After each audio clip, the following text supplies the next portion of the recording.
तो अर्थशास्त्र की परिभाषा हमें ये बताती है कि ये एक तरीके से मानव व्यवहार का एक विज्ञान है, जिसका संबंध उन दुर्लभ संसाधनों या साधनों से है जिनका बंटवारा करना होता है, जिससे कि उपभोक्ता व्यक्तिगत तौर पे अपना संतुष्टि पूर्ण कर सके, उत्पादक अपने लाभ को अधिकतम कर सके और साथ ही साथ समाज को एक अधिकतम सामाजिक कल्याण की ओर ले सके या सामाजिक कल्याण की प्राप्ति हो सके। यहाँ पर हमारे जो संसाधन है या साधन है, इसमें संसाधन और साधन दोनों का ही अर्थ जो है वो धन से है, ना कि किसी और चीज़ से।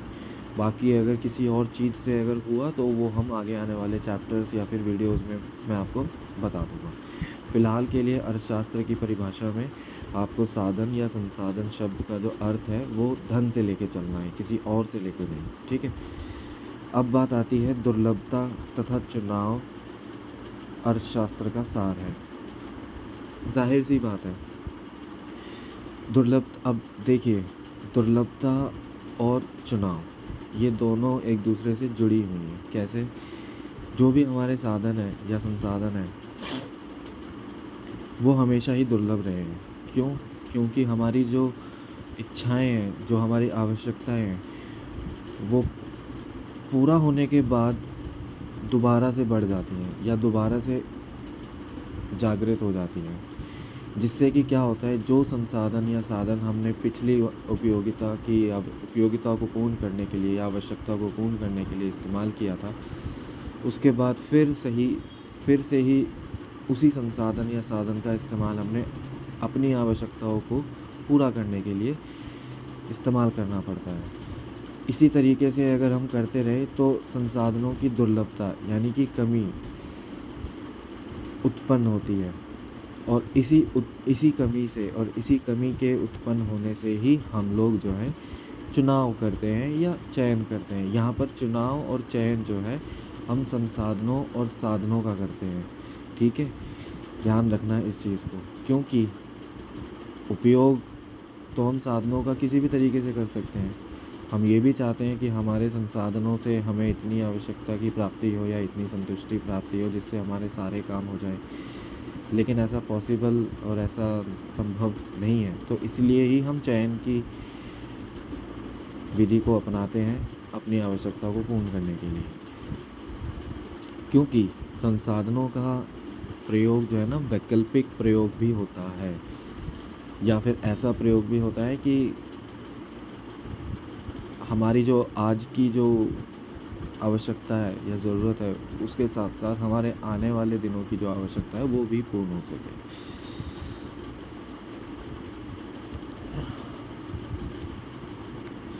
चुनाव का उत्पन्न कब होता है? जैसा कि मैंने आपको पहले बताया, चुनाव का उत्पन्न तभी होता है जब संसाधन दुर्लभ होते हैं। जैसे कि संसाधन या साधन हमेशा दुर्लभ रहेंगे, हमेशा सीमित रहेंगे और संसाधनों के वैकल्पिक प्रयोग सदैव संभव है, यह ध्यान रखना। तो चुनाव का उत्पन्न होना इन दोनों कारणों का ही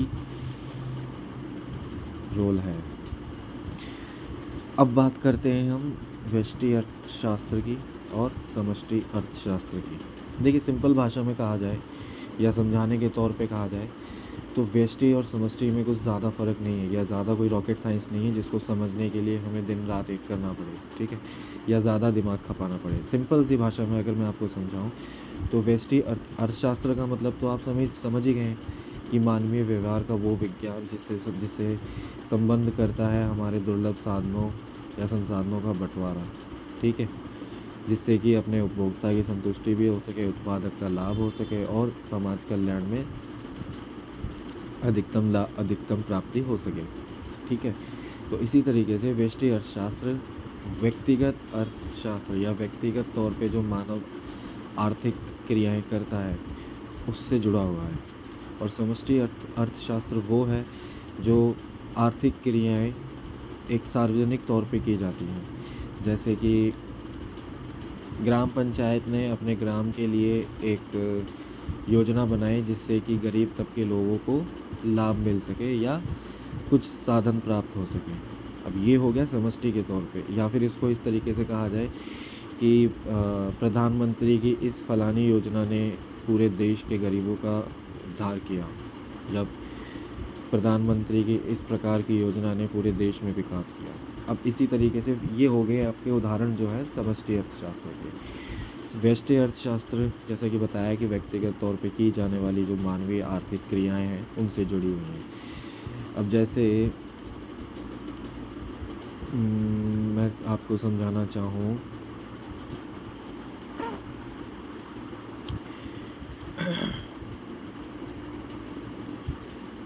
घर के मुखिया ने घर में सभी के लिए एक आर्थिक योजना तैयार करी जिससे कि बचत हो सके और आगे आने वाले समय में उस संसाधन या साधन का हम प्रयोग कर सकें। तो ये होगी व्यक्तिगत तौर पे, एक पारिवारिक के तौर पे, ठीक है। और जैसे कि एक दुकानदार ने अपने दुकान में रखे सामान की कीमत को इस तरीके से निर्धारित किया जिससे कि हर व्यक्ति की आवश्यकता भी पूर्ण हो सके और उस दुकानदार का लाभ भी बना रहे।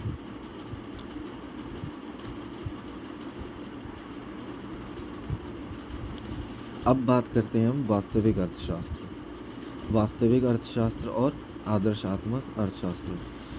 वास्तविक अर्थशास्त्र बेसिकली वो है जो हमारे इर्द गिर्द, हमारे ऊपर नीचे दाएं बाएं सब जगह चल रही आर्थिक क्रियाएं, ठीक है।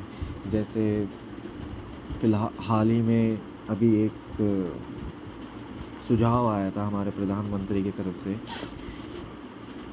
कि 1 साल तक सोना का खरीदा ना जाए, जिससे कि हमारा फॉरेन एक्सचेंज जो रिज़र्व है वो बना रहे और बढ़ता रहे, ठीक है। तो ये अर्थशास्त्र या ये नीति जो है वो वास्तविकता के तौर पे है, जो चलन में है, जो चल रही है।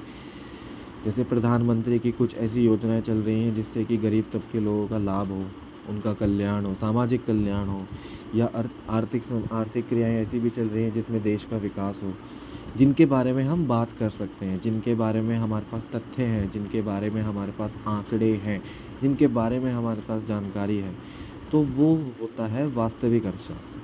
वहीं दूसरी तरफ आदर्शात्मक अर्थशास्त्र का अर्थ है कि जैसे कुछ अर्थशास्त्री आपस में बैठ के कुछ बातें करते हैं कि आगे आने वाले समय के लिए हम क्या कर सकते हैं जिससे कि हमारी जो इकोनॉमी है, हमारी जो अर्थव्यवस्था है, वो आगे इस तरीके से बढ़े कि हमारे पूरे देश के सभी जनता को लाभ मिल सके या उसका फ़ायदा मिल सके।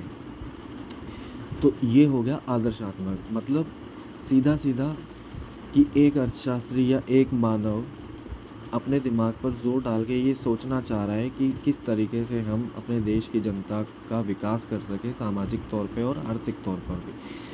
तो जो सोचने वाली जो क्रियाएं हैं अर्थशास्त्र को लेके, वो होती हैं आदर्शात्मक अर्थशास्त्र, जिनके बारे में हम बात कर सकते हैं। हालांकि ये सत्य नहीं होती, इनकी सत्यता को जांचा नहीं जा सकता जैसे हम वास्तविकता अर्थशास्त्र की सत्यता को जांच सकते हैं, परख सकते हैं। इनमें आदर्शात्मक में सिर्फ और सिर्फ सोचा जाता है। इसमें जो है डिबेट हो सकती है किन्हीं 4 या 6, 8 या 2 अर्थशास्त्रियों के बीच में एक चीज़ को बनाने, एक नीति को बनाने का। अब जैसे हमारे सरकारी विभाग है नीति आयोग।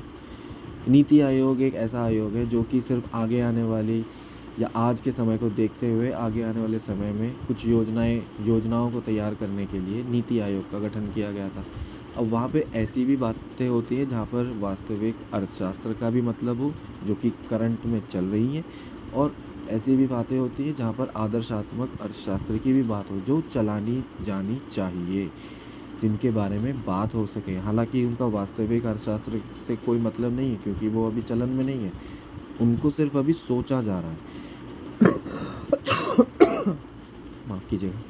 तो यही अर्थशास्त्र की नीतियों को सोचना ही आदर्शात्मक अर्थशास्त्र कहलाता है। अब बात आती है अर्थव्यवस्था की। बाज़ार अर्थव्यवस्था, हमारे पास 3 प्रकार की अर्थव्यवस्था चलती है। एक होती है बाज़ार अर्थव्यवस्था, जिसको हम इंग्लिश में मार्केट इकोनॉमी बोलते हैं। दूसरी होती है हमारी केंद्रीय नियोजित अर्थव्यवस्था, जिसको बोलते हैं सेंट्रली प्लान्ड इकोनॉमी। तीसरी होती है हमारे पास मिश्रित अर्थव्यवस्था, जिसको हम मिक्स्ड, इंग्लिश में मिक्स्ड इकोनॉमी कहते हैं। तो बाज़ार अर्थव्यवस्था में क्या होता है कि एक तरह से ये एक इंडिपेंडेंट अर्थव्यवस्था है, जिसमें आर्थिक क्रियाओं पर, जो भी हमारी आर्थिक क्रियाएं होती हैं, ठीक है, तो वो सब होती हैं उसके अंदर। मतलब जैसे एक दुकानदार एक सामान खरीदता है या बेचता है और विश्लेषण करता है कि उसकी दुकान में किस सामान की ज़्यादा मांग है और किस सामान की वो ज़्यादा पूर्ति कर पा रहा है।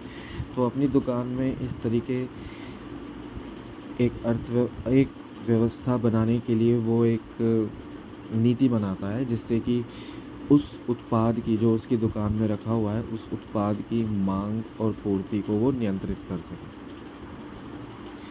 दूसरी आती है केंद्रीय नियोजित अर्थव्यवस्था। इसका सीधा सीधा मतलब जो है, आर्थिक क्रियाओं पर जो है वो केंद्र का ही नियंत्रण रहता है, ठीक है।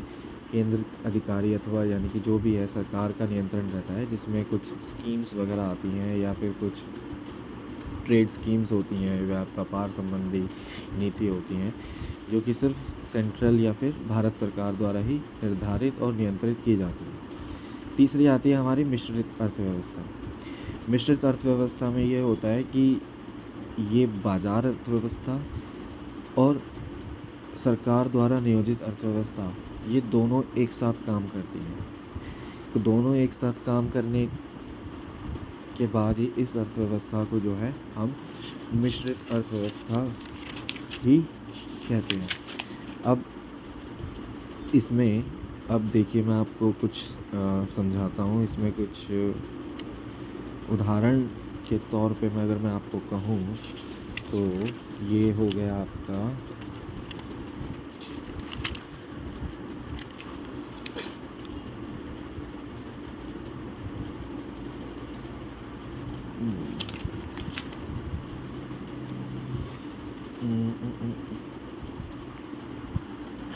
अब जैसे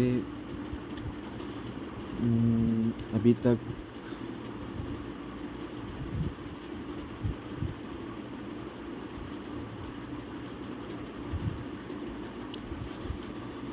अब जैसे किसी वस्तु की कीमत या किसी सेवा की कीमत, एक ही एग्जांपल लेते हैं, मैं आपको तीनों टॉपिक इसमें बता देता हूँ। अब जैसे किसी भी उत्पाद की अगर कोई कीमत है, अगर इस उत्पाद की कीमत अगर बाज़ार अर्थव्यवस्था के तौर पे समझा जाए, तो सिर्फ एक दुकानदार ही उस उत्पाद की कीमत को तय कर सकता है आर्थिक क्रियाओं के लिए, अपने उपभोक्ताओं के लिए। केंद्रीय नियोजित अर्थव्यवस्था में क्या होता है कि एक वस्तु की कीमत या एक उत्पाद की कीमत सरकार ही निर्धारित करती है और उसको नियंत्रण भी सरकार ही करती है। अगर कीमत निर्धारण को अगर हम मिश्रित अर्थव्यवस्था से जोड़ें तो क्या होता है कि कीमत तो निर्धारित बाजार अर्थव्यवस्था के तौर पर होती है, लेकिन उस कीमत को नियंत्रण जो है वो सरकार भी कर सकती है, ठीक है। जैसे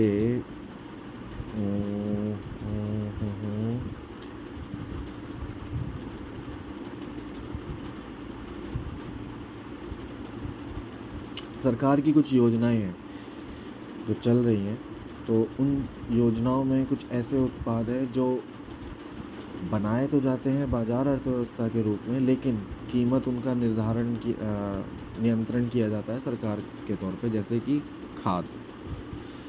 हालांकि खाद सरकार खुद भी बनाती है और खुद भी बेचती है, लेकिन कुछ खाद ऐसी भी हैं जो बाज़ार अर्थव्यवस्था के तौर पे एक उत्पादक बनाता है और उसको सरकार की दी गई कीमतों के अनुसार ही उसको आगे वो बेचता है। तो ये हो गया आपका अर्थव्यवस्था के तौर पे पहला चैप्टर 11वीं कक्षा का ख़त्म, जिसमें कुछ शब्दावली थी, और इन्हीं शब्दावलियों को समझकर ही आपको जो है पूरे चैप्टर को पढ़ना है। पूरे टॉपिक्स के एक्सप्लेनेशन के लिए आपको सपोर्ट करना होगा मुझे, मेरे 50 सब्सक्राइबर पूरे करने होंगे, जिससे कि मैं लाइव सेशन में आपके सारे डाउट्स को क्लियर कर सकूं हिंदी मीडियम लैंग्वेज में अर्थशास्त्र को। तो ध्यान से पढ़ें और इसको आगे तक भेजें। धन्यवाद। जय हिंद।